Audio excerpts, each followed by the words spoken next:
Welcome, everyone. We are the Uneducated Gamers Podcast, presented by GalaxyGameTV.com.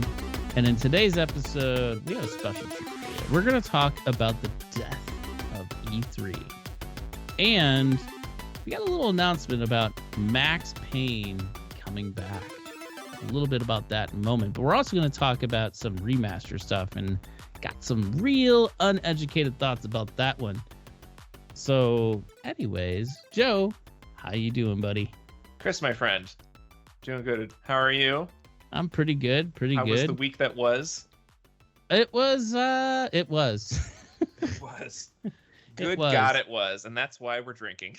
Yes, that's why I got a couple of beers sitting next to me. That way I can pop them open as we're doing this. Great. I'm going to have to take a break, though, because I'm going to have to pee at some point. Yeah, okay. Well, you know, I got a little baby bladder. What do you want me to do? I had a sip of beer. It's time to go. Yeah, just be careful and watch out for those landmines behind you when you walk away. Shut up. She's been fine. She hasn't been pooping underneath my chair for the past week. So Well, that's good. That's good. Yeah, good girl. By the way, I got one of our first comments on one of our episodes from the Breath of the Wild episode. Somebody listened to us? Yeah. Oh yeah, we got quite a few. In fact, Nice. this past month has been heating up. We got Thank about you, gentle listeners. we got about 20 downloads. So, oh geez, I don't want to toot my own horn here. It's like we got like if we had a theme song, it'd be made out of a kazoo. Recorder. So E3, I mean, we all know this was coming. We haven't had E3 in quite some time. Yeah. But to recap this out, they officially came out and announced that E3 for 2022 has been canceled. Sucks to suck. I'm gonna miss it though. You know, I actually wait. Am I gonna miss it? I don't think I will. So they did say they're going to come back in 2023. Yeah. Okay. But are they though? I don't know. You know what's weird about E3 is like, you know, it's been around since 1995. Mhm. You know, it's kind of got a storied history, and it was kind of what it was always kind of like this main event. It's like BlizzCon. You know, it's just like anything you ever want to know about the video game industry. You get those spicy trailers, you know, you see all the gameplay, you know, you get those announcements that you're just like, oh fuck, that's happening. Oh my God. And back then, you know, early on the E3 days, I think for the first good 10, 15 years, it was exclusively only press. Like people were invited. Yeah. It was all closed doors. It was just here's all this, you know, and then they started, you know, is G4 TV still around? I don't know, is it? It just came back. We could talk about that. Okay. Later. Well, anyway, I used to love watching like E3 coverage on G4 for like that entire week and everything. It was just like so fucking cool. You know, you get all your information there, and then, you know, I think. Well, G4 was the first one to do it, right? They were the first ones to broadcast at E3. Mm-hmm. Yeah, I mean, the rest of it, you had to go to like IGN and be like, oh, was this trailer, you know, and stuff like that. But I loved it. But, you know, nowadays you have, you know, you got your Nintendo Directs, you know, you got your Sony, whatever the hell they call it. I can't remember. Is it Treehouse? I don't fucking know. No, that's still Nintendo. Nintendo Treehouse, yeah. Nintendo Sony, Treehouse. State of Play. State of Play, that's it. I'm not really sure if Xbox does anything like that, but I mean, they got a whole operating system, so they can do whatever they want. I think it's Xbox Spotlight. That sounds just generic enough to be Xbox. I mean, Xbox is like that safe boyfriend where it's just like, yeah, okay, you know, I can have a kid with you. We'll have a nice, comfortable life, you know. Oh, they have it's ID at Xbox Showcase. It's Xbox well, Showcase. that's way dumber than I thought it would be.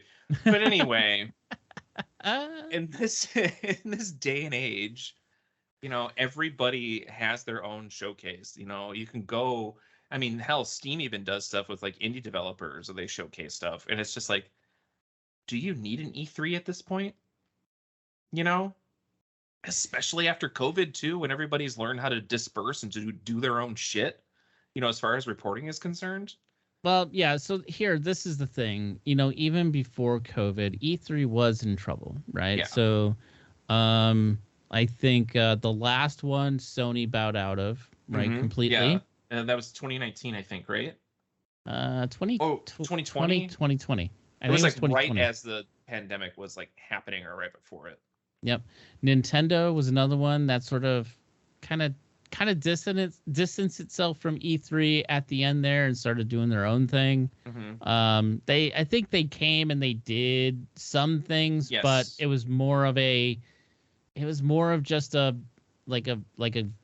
almost like a trailer of trailers. It was like, come watch our Nintendo Direct. A month watch more. It was a trailer for that. Come visit the Treehouse stream later to learn more about the games. Right? It was like promoting their own event. Sure. And so Xbox at that time was the only one that had a huge event there, right? Or some of the bigger developers like Bethesda, who is now Xbox, part of Xbox, I should say. Yeah. ID, and then id. Sorry, I'm asking you. It is id. Question. It is id? Okay. It's id. I've always called it id, and I'm just like, am I wrong? And then I think Gearbox too was one that had their own spotlight there. And I even think Rockstar kind of dropped out of there as well. Like Rockstar didn't go there for a while. So that's the last time they released a game. I mean, they release. They released Grand Theft Auto 5 again. Yeah, right. No, but Red Dead Redemption 2 was huge. Red Dead 2, but I mean that was a long time ago too. Yeah, but ultimately E3 has been something that's on the decline since probably 2019, right? So we're talking 3 to 4 years already that it's been on the decline.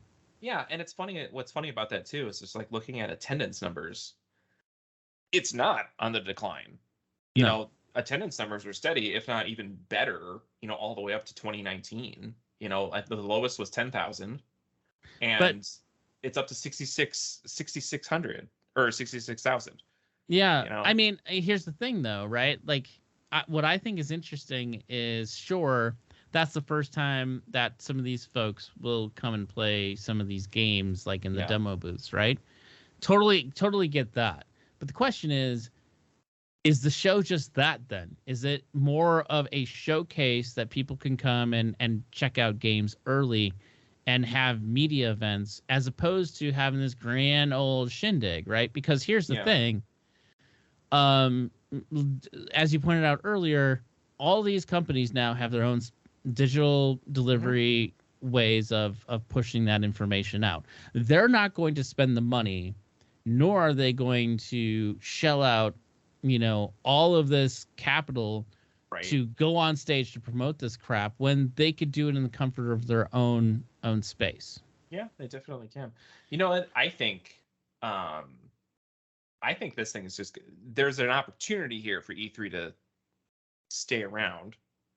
I think they should just shift their focus on hardware and indie games, because there is a big market for stuff like that.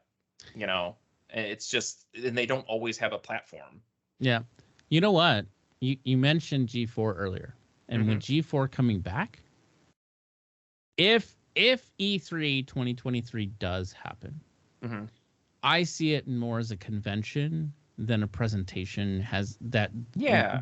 It's more of a presentation, and I could see some of these outlets like G4, maybe IGN, maybe some of these other ones come in, and media gets certain access, like they always have, to then write their articles and help promote, XYZ. As long as they're not duped like they were for Cyberpunk 2077, but that's another. That's a whole nother conversation. The whole world. Hey guys, you want to talk about Cyberpunk 2077 again? No, but I think there's room for E3 to evolve. Mm-hmm. I mean, there's certainly interest in it. It's just, do the big players want to play or not? And they're I going think to the come and answer they're is going to no. go. But I you know think what? the If I think if the they answer is no. I think the Yeah, answer is no. but you know what? Fanfare is always a big deal. And if people are going to be watching E3, you don't need to show up. But if you want to do announcements and stuff like that and allow everything else to, allow the indie platforms to do what they want, I think there's room for everything to grow. But it's just, But can indies afford? And if you think about a lot of the indies, I'd say a majority of them are overseas. Can Yeah. a lot of these indies afford to go to California, go to E3, and set up a booth and do all this stuff? Here's the thing And is here's another thing. what? They have to pay if it's like, you know, you have all these systems like Sony, Xbox, or whatever. Usually those systems are are rented and leased out to those Sure. booths by the like the Xboxes that come. Yeah. Because from sometimes you're dealing with the development kits too. yeah Yeah. No. Well, here's the thing about this too is like, when I say E3 can evolve, I mean, like, look at how Blizzard moved BlizzCon to online during the pandemic. yeah I think there's room for stuff like that. Like, if they could build up an infrastructure where it's just like, okay, this developer is talking, there's going to be a big announcement, like they have, like a center stage, you could have like three things going on at once, pay attention to whichever one you want to pay attention to, you know, load up some servers, like have some sort of credentials where you can log into E3's website, download some demos, play, I mean, granted, I'm half in the bag right now, and I'm not.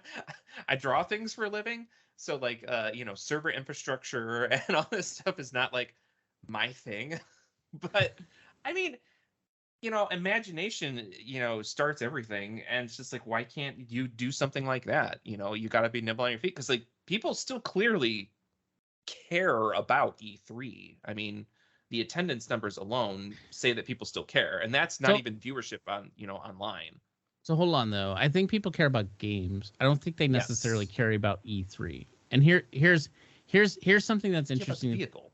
No, well, sure, but there's a reason why PAX it is still massively attended, and they don't have a media, they don't have a this, they don't have a that. They run it as a convention. They run it as an interactive convention. Now I know it's a completely different thing, but it's not all entirely different when you talk about video games, because no matter what, you still have a tactile piece of the pie when it comes to the whole convention thing. You do, and what I'm saying though is just like, let people demo it. Have something physical. Have your physical convention, but shift to an online component and throw stuff out there. I mean, people would do it. I would do it. I mean, it's look at BlizzCon as a template. I don't really like Blizzard anymore, but they did that very well last time. See, what I think needs to happen, and this is my grand old thought and plan that I jump think on that soapbox would be amazing, right?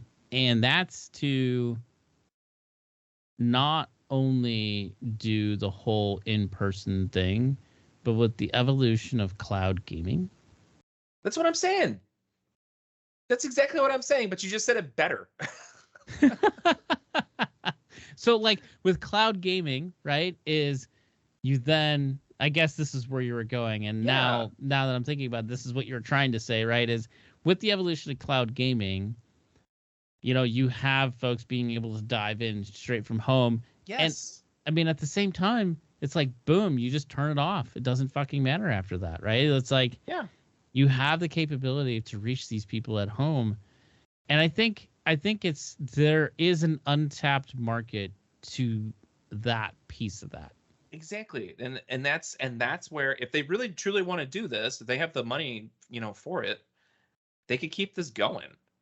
Because there is something to be said about a once a year event where, all these things are announced. Like you don't necessarily need to have, Nintendo, Sony, and Microsoft there, But if they want to announce something, you know, and if they want to get easy eyes on this, it's the way to do it. I mean, you can have your own private events, and you could save something for this. You know, it's not rocket science. It's not No. bad. You know, there's a reason why it's lasted this long. You know, Sony throws a fit. Sony throws a fit all the fucking time. You know, Yeah. they always do their own shit. All right. So anyway, whatever. To wrap this up, right? Yes. Real quick, or not real quick, but give me your thoughts. Semi quick. Give me your thoughts. 2023 E3, do we find out that E3 is completely dead, or do we see E3 revamped as they say they're going to have a new experience? What's your thoughts? Well, I think a lot of it has to do with the pandemic, because like it or not, that's still happening, and that can shift on us at any given moment. You know, we're in a good spot right now, but another variant comes along the way. Who fucking knows what's going to happen with that? I mean, we'll probably be fine, but you know, there's probably going to be some sort of lockdowns. People might be uncomfortable with going out in public. I'd probably be one of them. I definitely don't want to go to a convention center, you know, in the middle of the pandemic. Well, color me crazy. But hold on. So PAX is going on. There's a lot of event places that are having. I understand that. Okay, I get that. So knowing that we're in that space, that we have these mass gatherings again, kind of. Does E3 2023 actually happen? I think they probably will.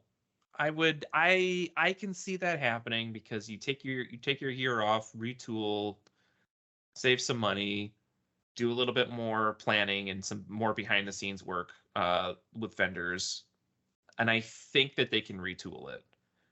I think, if anything, they have one last gasp of breath. What about you? Do you think am I on track with what you're thinking? So I think in 2023 they come back with a limited type of event. Yeah. That is a little bit specialized, with probably 40 to 50% of what they are wanting to do from a retooling perspective. I think that's if they come back. That's how I think it'll happen, right?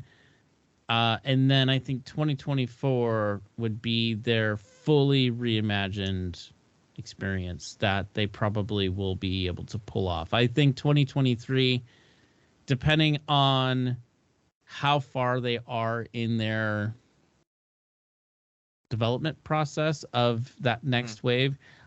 Here's the other thing too. We're going to still be in the same gaming, the console generation in 2023 that we are in today. I guess we will. I think 2024 will start to be that emergence of that new era, that next era of gaming, whatever that is. Who knows? We don't know yet. So I think 22. No. The Swatch won. I think if E3 comes back, and that's a big if. Yeah. It will be a light show for 2023, and they will go out with a bang in 2024 as this is our full on. This is what we want to do. If it doesn't work out, then I think at that point E3 would be dead completely. I think so too. But you know, you did bring up a good point here. This is my last thought on it, is that, you know, new systems do come out. You know, we are every generation is on a timer. I mean, the Switch has been out for 5 years now. Yeah. You know, PlayStation 5's been out for it's been close to 3.5, 4 years, right? Yeah. Somewhere around there. Nobody's bought it. We can't buy it. I know. That's the fucking problem. It's going to be a lost generation of consoles, and like Nintendo won. You win, Nintendo. You got this one. But, you know, it's just one of those things. But eventually, new systems are going to come out. People are going to want to touch this stuff. And that's what E3 is for. You know, that's what conventions are for, is to go touch the hardware, see this stuff, or at least get some really good information about like what's happening with it. And, you know, it's something that, can we live without it? Absolutely. There's plenty of options for it these days, but it's just kind of something magical about like those little, you know, it's like a holiday almost for gamers. You know, it's kind of like you look forward to it and you're either disappointed or super happy. And it's just kind of, I don't know. It would be missed, you know. It would be missed. Yeah, I mean, 2019 was going to be my first time going to E3, and then I ended up having to cancel my trip.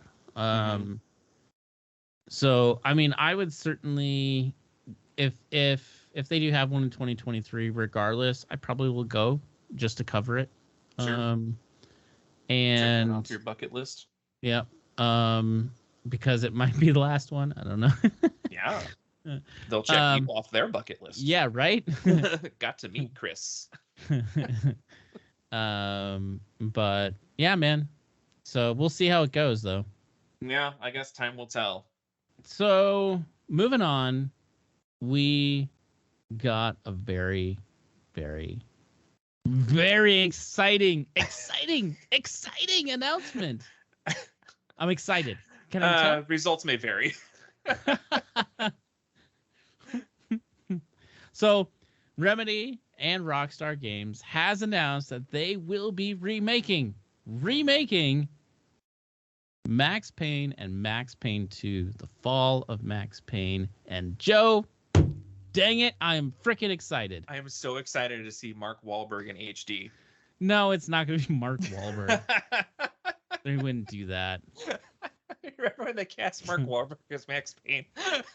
No, because I disavow that Max Payne and such painful thing. Sidebar: how does he keep finding work? Because he's Mark Wahlberg and I got muscle. He doesn't though. He really doesn't. I don't get it. It's his good vibrations. But oh yeah, the vibrations that you have to use in order to see after you make somebody blind from punching him in the face. Fucking turn people into the Daredevil. Oh man. But I'm really excited about this, as I've said probably 100 times now. Yes. But I'm really excited about it. I think it's actually the right time for it too. I think the one wish that I have is that they build this off the Control game that has already been built, or at least the engine. Yeah, so I don't know what they're going to do yet, right? I know it's Unreal 5. Unreal 5, right? And Control was built on Unreal 4, right? So whatever they did with Control, which really and honestly is very close to Max Payne on how the game like is put together. We're gonna have a fucking dynamite remaster of this game, rather remake of this game, because like Bullet Time, that was their claim to fame with Max Payne, right? They were the innovators of that. Remedy was the Matrix. Nope. Bullet Time, the way that Max Payne did it, as far as not the movie, you dummy. I was just waiting for you to see my face. Not the movie Bullet Time. I mean, in the video game. Like crunch up some pills, and then that was like Bullet Time, like him being like hopped up on meth, right? No, that's Painkillers. Well, that's the same thing. Yeah, meth heads can have ATMs dropped on them, and they feel fine. So, anyways, yeah. So Bullet Time and a lot of the mannerisms of how like the game Control works, they are very, very much in parity with each other.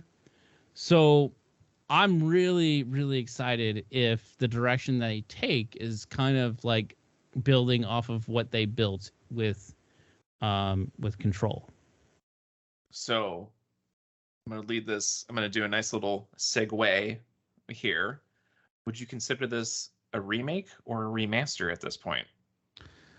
If I think it's going to be a completely full-on remake. It's not going to be a remaster. Okay. And the reason why I say that is the original Max Payne was built for PC. Yeah. And I just don't think that's just they can't just like take that and port that and remaster it. It's going to be a full-on remake. It has to be a teardown.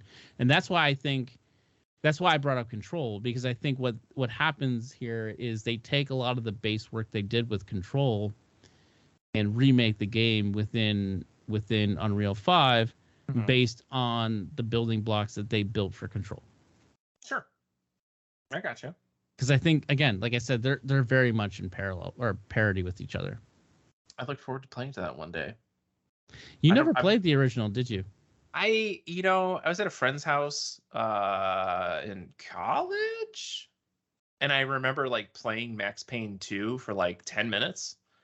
And I kind of I tried the bullet time out, and I was just like, oh, this is all right. And I was just like, well, I don't own a PlayStation, so I guess I'm never going to play this again. Yeah, that was PS2, right?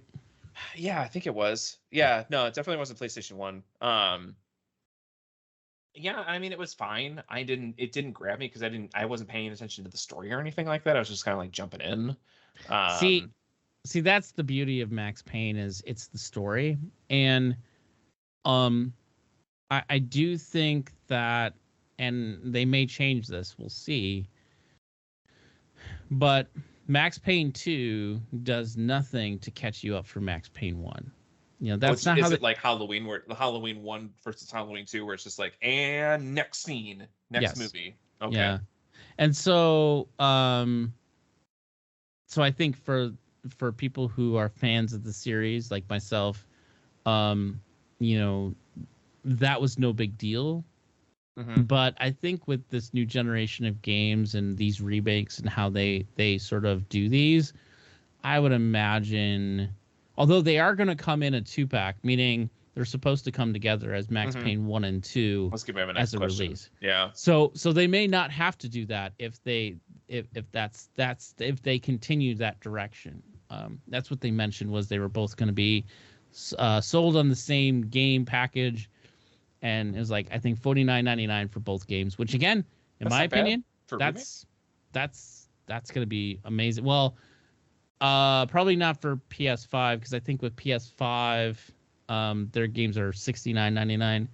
Nice. But like Xbox Series X, they're still doing theirs. Xbox games are $59.99, and I imagine for PC it'd be the same. Well, it's going to be about $10 for me, because I'm going to wait 3 years for it to be on sale in the Steam store. And I'm going to be like, hey, Chris, you ever heard of Max Payne? Yeah, like 20 years. No, at that time. Yeah, like 30 years ago, man. Back when I had the use of my legs. Back when I still worked at a real job. Yeah, right. Fucking retired at that point. Be calling you long distance from Canada. But, so this kind of like sparked another thought with me, and really kind of thinking about the generation of games that we're in right now. And I'm going to call this, and I'm going to do some funky stuff with my voice here, but remake or remaster? Okay. Can I do it too? Yeah, sure. Remake or Master. And here's the question, right? I have for you is, have you noticed on how many remakes and remasters we've had? Because we've had this debate a couple of times now in the last year or two. Is it a remake or is it a remaster? Final Fantasy VII remake. What is that, a remake? Dark Souls remastered. Dark Souls, all this other stuff. Now Max Payne, and now but now there's not only that, but there's another and that's Rerelease. Yeah, that's true. Although that's always I don't know, man. So here's the thing: the question of the 3 remaster, remake, or re-release. What the hell are we doing these days? Because I could say, looking at like, I'd say a good portion of games that have been released in the last 2 to 3 years have been one of these 3 res. Yes, I would say that as well. and a lot of them to differing success. Definitely put like the Resident Evil remakes up there as like fucking success. Fucking top notch. I can't really think of a bad remake, to be honest with you, at this point. Well, there are poorly executed remakes. Oh, like yes, Final I can. Fantasy Like GTA. GTA, the definitive edition. Yeah, I forgot about that one. That was flying right underneath my radar for a second. So that's a re-release, in my opinion. That's not a remaster or that's the definitive edition. It's the creator's definitive vision of that game. It's definitively a fucking re-release. Yeah. I don't know. This is kind of like hitting onto a theory that I have been formulating in my head ever since yesterday. Is I think everything's kind of like on a 20-year cycle. You think of like fashion and just like trends and stuff, where it's just like, okay, we're just coming out of like the 80s remix, because that was what 30 odd years ago at this point, almost 40. And there's always like these trends where it's just like, okay, look back about 20 to 30 years and that's what's going to be popular now. It was the 70s before that. You remember that 70s show and all that shit like that, and everybody was just like baggy-ass jeans, shit like that. Getting into the 80s, now we're coming into the 90s. It's just kind of like, like this weird sliding scale. And I think we're starting to see that with games, because now games are finally out long enough for that to happen. Have you thought about that? I don't think so, because here's the thing, right? Uncharted 4. Yeah. Okay. They're coming out.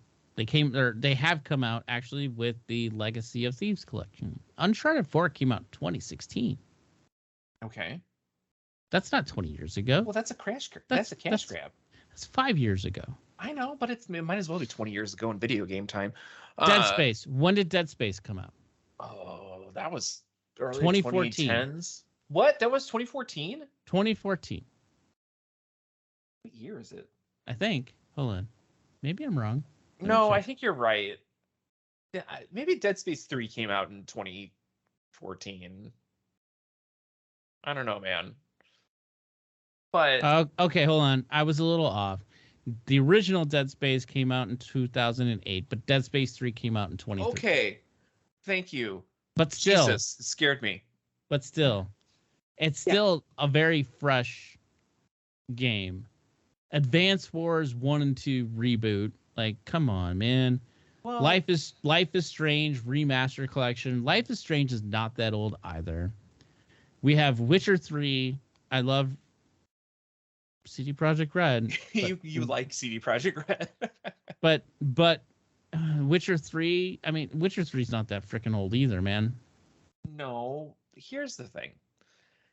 When you have an IP that works, you don't necessarily have the resources to create a new game, it's still popular. Let's just say the Witcher series, okay? Witcher 3 was the most popular out of all those games, period. Hands down, done. As technology evolves and as we get older and like more systems come out and like play style changes, control style changes, there might be a control scheme out there that we haven't quite figured out yet, that's like, oh, this actually feels good and you can do something different with this. It's just like, think 12 years ago, gyroscopes in controllers, like that was who'd have thunk that. And now my wife's playing fucking Overwatch on the Switch because she was bored one day and she's using the gyroscope to aim on the controller, and I'm just like, Jesus Christ, that's kind of a game changer on controllers for home consoles. It's just like, so things change. There's technology that comes out and you have these IPs that are aging and you're just like, what, how do we get this onto a new platform, change some stuff up, put it in a new package, make some fucking money. Okay. So you say 20-year cycle. Yeah. Maybe that doesn't make sense. But I'm going to talk about the last 10 years really quick. Yeah. Ready? The last 10 years, we have Uncharted 3 was remade in 2015, remastered in 2015, only 4 years later. Legend of Zelda Skyward Sword came out in 2011. came out on Switch 2021 this year. Halo Combat Evolved was released in 2011. Came out in the Master Chief Collection 2014. Mm-hmm. Dark Souls came out in 2011. Dark Souls Remastered 2018. Catherine, really good game. I don't know if you've played it. It's a good game. Came out 2011. Remastered 2019. Only 8 years later. Batman Arkham City 2011. Re-released in 2016. Mm-hmm. Assassin's Creed Revelations 2011. 2018. Sleeping Dogs came out in 2012. Came out released in 2014. Super Mario Brothers Wii U. Mass Effect 3. Kingdoms of Amalur. Kingdom Hearts 3D. Halo 4. Darksiders 2. A shit ton of Assassin's Creeds. All the Assassin's Creeds. Tomb Raider. Mario World 3D World. Pikmin 3, Metroid Last Light, The Last of Us. Hold on. The Last of Us, Grand Theft Auto 5, Devil May Cry, Wasteland 2, Mario Kart 8, Donkey Kong Country Tropical Freeze, another Assassin's Creed, Yakuza 5, Life is Strange. Okay, we get it. Yeah, dude. Like, that's just the last 10 years. If you want to go 20 years, here's the thing, though. Is like, look at how much the gaming systems have changed over the past 10 years. If we go 20 years, the list grows to over, what is this? At least 60 to 75 almost games. Yeah, and I'll tell you what, Nintendo's Virtual Store has 2 of those games. But I mean, it's just money, dude. You have a winning IP, you have a game that's great. You know, you would be if you had source code and you had the money to just like port it to another system, a new generation systems, and make, you know, a decent amount of money for almost doing nothing, you'd fucking do it too. It would be nice if they would have done right by remaking Warcraft 3. That would have been nice. Well, the polish was coming off of a lot of these remakes at that time. That was actually kind of like a sea change where, like, for me personally, where I started looking at the stuff, where it was like, oh, just because it's remade doesn't mean it's going to be good, you know? And that was kind of like that cautionary tale of being like, oh, hold on a second, maybe we don't trust Blizzard implicitly, you know? I guess we in the last 10 years, and ones that we still have yet to be released, you know, we have the old Final Fantasy games that are still coming out. Mm-hmm. We have Prince of Persia. We still got the Sam & Max games that are coming back out. And then in 2022 and 2021, holy smokes, dude. 1, 2, 3, 4, 31 remasters or remakes since 2021. Yeah. That's a shit ton, man. Well, think about the time too. You know, it became a little harder to come up with new ideas and do stuff in an office during that time frame with the pandemic. And it probably became a lot easier to farm out that stuff and just say, remake this, put it on the store, get some easy cash. I'm not saying it's great. I'm not saying it's the best thing ever. There are some games that are legitimately more fun with a remake or remaster. Like, for me, I had a very hard time getting into the original Dark Souls because it was just like this dark mess and I could not understand what the fuck I was looking at. And then as soon as it got remastered, you know, I was just like, oh, this is much more palatable for me, you know, and it got me into the entire series. Resident Evil, fucking fantastic. Holy shit.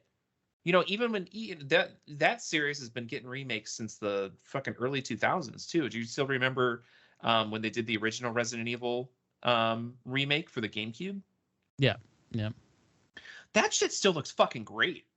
Well, so yeah, I guess that was a No, that was a definitive edition, right? So that was No, that was a remake of Resident Evil 1. Oh yeah, that's right. It was in HD. It was like Resident Evil HD. Yeah, you're right. Yeah. You're I right. mean HD on the GameCube. Yeah. But I mean, Well, compared to PlayStation 1, yeah, it's fucking yeah, HD, but like exactly. it's kind of like an oxymoron there. But Okay. So here, okay. the real number I have, 2020, 2021, and 2022. And 2022 is we're only in the second quarter, right? Yeah. 69 remakes Nice. in these 3 years. 69. No, but 69 remakes in starting from 2020. So throughout the pandemic. That's a lot. It is a lot. It's excessive. And you know what? As we get older, we're going to see a whole lot more of them. And you know what? We're going to want to play a couple of them, Max Payne.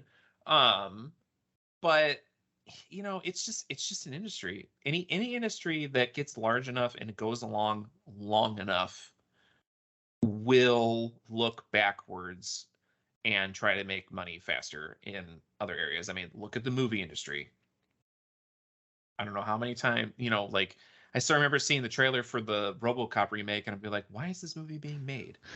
You know, like yeah, that you know, Freddy Krueger that got remade flopped. RoboCop flopped. What other remakes were there? Fuck, there's so many of them. I can't. And now I'm on the spot and I can't think of any. This is bullshit. I should really start doing some. Okay. Some preparation. So, in the last 20 years, here's the last number I'm going to give you. Okay. 493 remakes. Video games or movies? Video games. Either one of those makes sense. Video games that have been re-released in the last 20 years. Okay. 493, and 70 of those basically has been in these last 3 years. Okay. These numbers aren't alarming to me in any way, shape, or form. It's a lot, man. It's a lot. Yeah, but it is what it is. It's like, you know. So let me ask you this. This is why I wanted to bring it up. Okay. There's the 3 Re's. We're calling it the 3 Re's. The Re? The Re. You know, last week we had the PPP with the PlayStation Plus. Yep. This week we have the Re with the remakes and remasters and re-releases. This really kind of came to a head today or a few days ago when the announcement came out for the re-release of Star Wars Force Unleashed on the Switch. Mm-hmm. And I feel like this is a trend that it's a trap that I'm falling into too. Is I'm like, hell yeah, man! I'm gonna play that fucking game. I own it on 2 other damn systems, but I'm gonna play that fucking game. I think these re's, mm-hmm. the re, we have to stop making that noise. are very, very, very predatory and very, very unnecessary. And I think as we go on, it's only going to get worse. Pause. How is it predatory? Nobody's got a gun to your head saying you need to go buy Star Wars The Force Unleashed $200 fucking collector's edition for a Switch. Human nature is to be excessive or collecting things, right? Like it's human nature. It's not like gambling boxes or loot boxes in a video game. It's not like I don't know what I'm gonna get. It's like, well, that's fair. It's just like, hey, here is a product. If you want it, take it. If you don't, whatever. Who cares? I mean,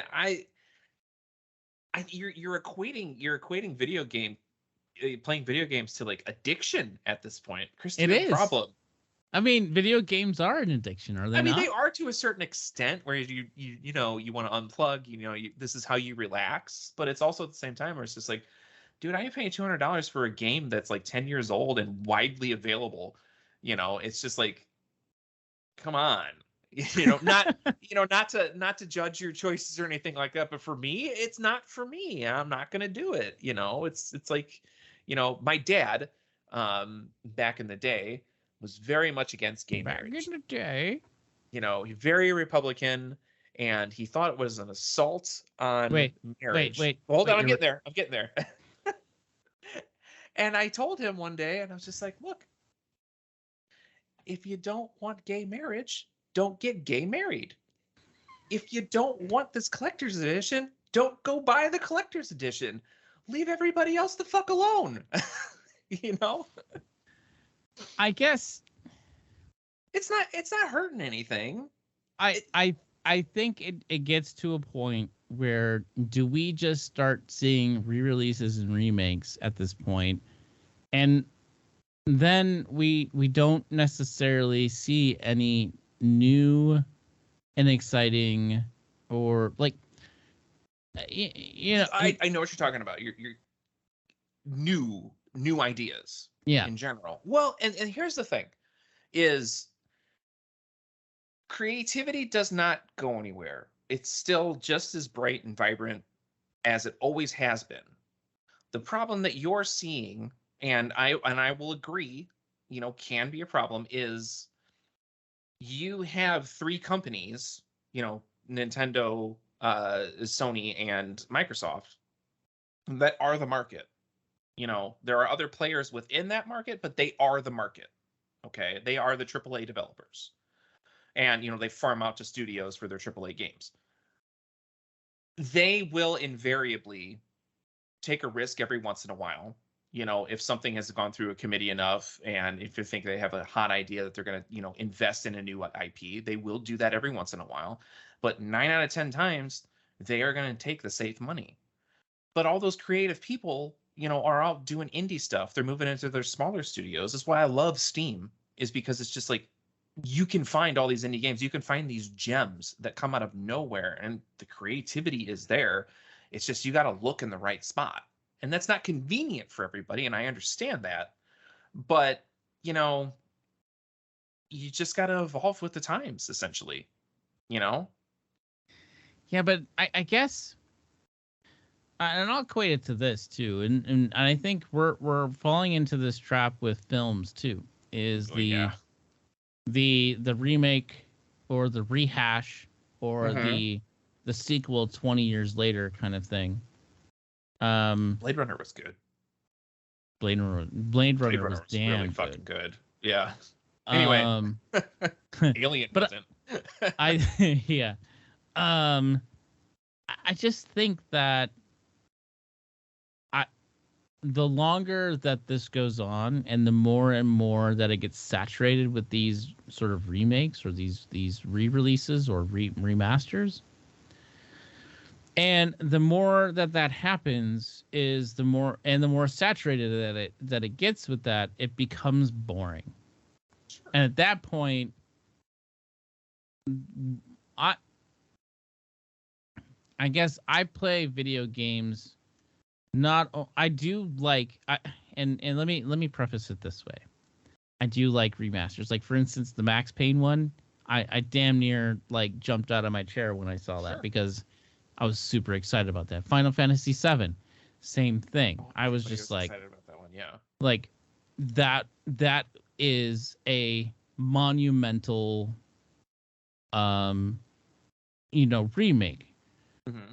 But at some point, I think it gets so saturated with this that you then will lose touch with reality, that you no longer want to create new IPs to make new exciting worlds. And that's what video games was all about. It was to really create these worlds for people, right? And adding, and game developers being creative with, XYZ. And I understand it's a really tough market these days, because people are very, very much more empowered through social media and other channels And we have too many bad players out there that ruin it for most of everybody else who don't care about the little piddly shit like someone falling off of a building and falling through the floor. Guess what? It's a freaking game. Shit's going to happen like that. Yeah. Well, and so we then get damaged by all this. So then it becomes that safe space where people are just remaking games because they know that that formula works. And I'm really tired of this, like, and I hate saying it, and I don't want to get political about it, but this cancel culture of video games and shit is really freaking damaging, and it's bad. Cancel culture of video games, like what got canceled? The last one, Cyberpunk 2077.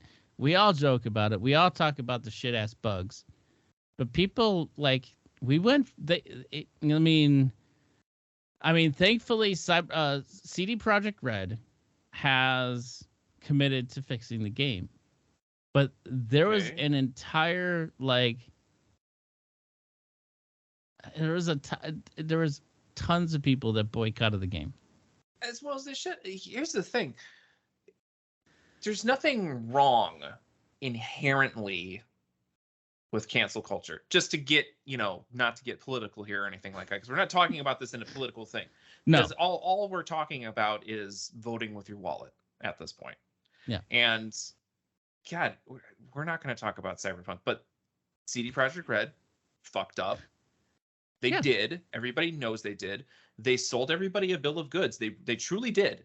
Nobody was expecting the game to be perfect on launch, but much like No Man's Sky, everybody was universally disappointed in it, and people nobody canceled the game. People just didn't buy it, but okay. But let me explain. When somebody is getting death threats, some people are like, I'm gonna go and search out your development. No, but see, that's the problem, and I know it's slightly different, but at the same time, it's the same mindset. It's like I didn't you didn't deliver the $60 game that I bought is a piece of crap and I don't like it. Well, return it. I don't know. Like I don't know. Maybe you can't return it. But I guess what I'm getting at is this $60 game that I played for 50 hours, I want a full refund. This is where there is a kind of divide that I'm ranting now, but I'm ranting because the reason why I feel like the volume of these remakes, remasters, and re-releases are directly related to this topic. And that topic is people get pissed when the game just doesn't live up to their standards and does not constructively allow a developer to make it right.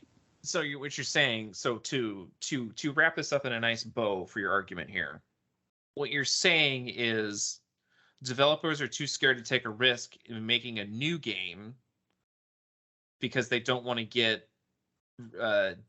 backlash of their fans, or I guess their customers. So they'll just go make remakes of games that they know do work until our universe dies of, heat death.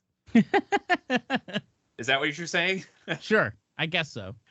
No, and I'm asking, is that your point? I mean, that's a form of it. I mean, I think that's an extreme, but to what end? Yes, I think that is kind of what I'm saying, right? Because I mean, look at Nintendo. Like we talked about it I don't know if it was last week or the week before that. I don't know. But look at how many games that they're releasing. They haven't released new IP in how long? Yeah, it's been a while, of course. Nintendo's its own beast because Nintendo has always been that slow. Fair enough. That slow Loris of just being like, I have a Zelda game.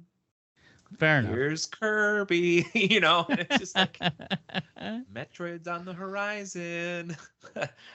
Stuff like that. Stringing you along. They've always been that way, but Nintendo largely delivers.